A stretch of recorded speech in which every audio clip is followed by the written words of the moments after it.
अस्सलाम वालेकुम students, welcome to our channel educational hub. Class 9th की जो न्यू इंग्लिश की बुक है नेशनल बुक फाउंडेशन की फेडरल बोर्ड की तरफ से रेकमेंडेड है, उसके साथ आज हाजिर हैं। इसका यूनिट नंबर 3 जो है उसकी मैंने रीडिंग और ट्रांसलेशन वाली एक वीडियो बनाई थी। वीडियो में कोई एरर आ गया, 5 दिन से उसको कोशिश करूँ अपलोड करने की, लेकिन वो अपलोड नहीं हो रही।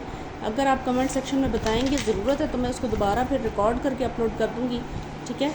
फ़िलहाल मैंने सोचा इसकी एक्सरसाइज हो चुकी है, क्वेश्चन आंसर्स कर लेते हैं ताकि बच्चों का, स्टूडेंट्स का टाइम वेस्ट ना हो। Define globalization with reference to business and economic development around the world. इस फर्स्ट क्वेश्चन का जो आंसर है वो इस यूनिट के फर्स्ट पेज पर है। ये आपको निशान यहाँ पे लगाए हुए मैंने आपको नज़र आ रहा होगा, ठीक है।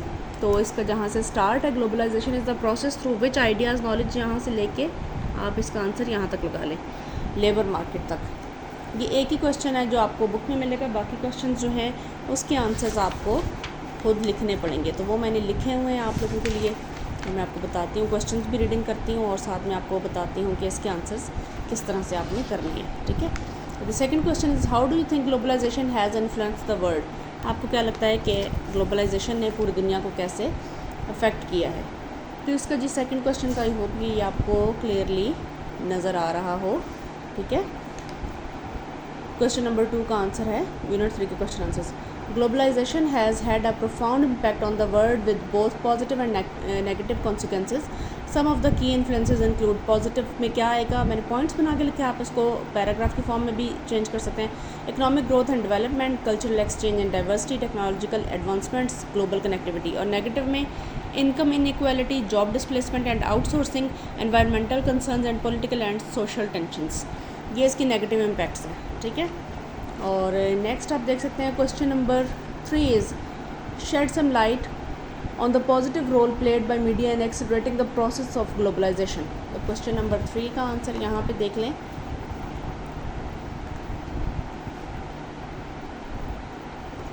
आई होप ये आपको नज़र आ रहा है।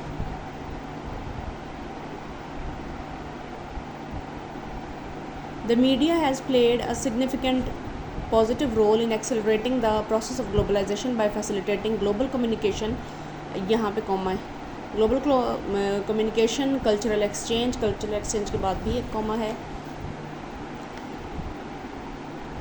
Supporting international trade, comma, facilitating global news exchange, promoting tourism and supporting global education and research programmes, ठीक है। यानी इन चीज़ों में इसने एक मीडिया ने पॉजिटिव रोल जो है वो प्ले किया है।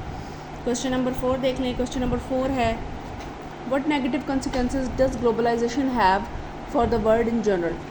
पूरी दुनिया में जनरली ग्लोबलाइजेशन के क्या इम्पैक्ट है। अच्छा, मैंने यहाँ पे थोड़े से लिखे हैं, इसके इम्पैक्ट बहुत ज़्यादा हो सकते हैं, बहुत ज़्यादा चीज़ें आप इसमें शामिल कर सकते हैं, लेकिन बेसिकली ये बिज़नेस के बारे में था, इसलिए मैंने ज़्यादा चीज़ें जो हैं वो बिज़नेस की ही इसमें इंक्लूड की हैं, ठीक है।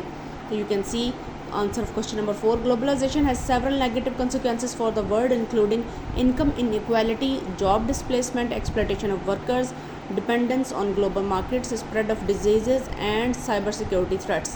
यहाँ तक इसका आंसर कंप्लीट है।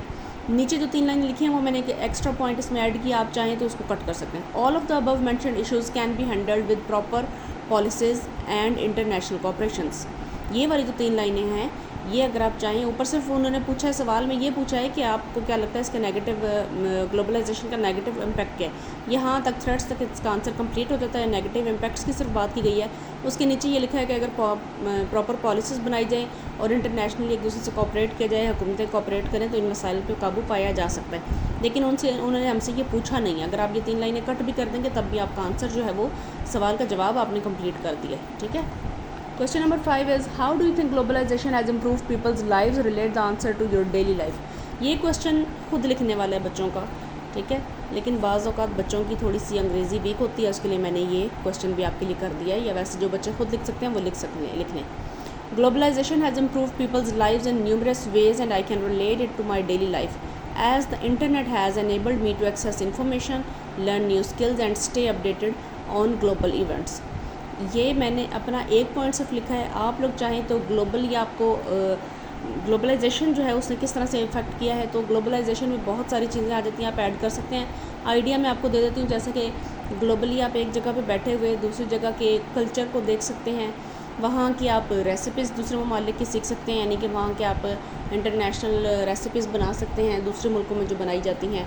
वहाँ की ड्रेसेस आप मंगवा सकते हैं ऑनलाइन, अब तो परचेज़ भी हो जाती है, ठीक है। तो ये सारी चीज़ें जो ग्लोबलाइजेशन की वजह से ईजी हो गई हैं। एक मुल्क में बैठे हुए लोग दूसरे मुल्क की यूनिवर्सिटीज़ में एडमिशन ले लेते हैं ऑनलाइन, सारा कुछ करके प्रोसेस करके वो जब जाते हैं तो उनका ऑलरेडी वहाँ पर एडमिशन हुआ होता है, उनकी रिहाइश का इंतज़ाम हुआ होता है। तो ये चीज़ें भी आप अपने अल्फाज में लिख सकते हैं, ऐड कर सकते हैं, ठीक है। मैंने इसका सिर्फ एक ये वाला पॉइंट कि हमारा इन्फॉर्मेशन तक एक्सेस ईजी हो गया इंटरनेट की वजह से, और ये ग्लोबलाइजेशन में आता है, ठीक है। तो ये चीज़ मैंने इसमें मेंशन की है।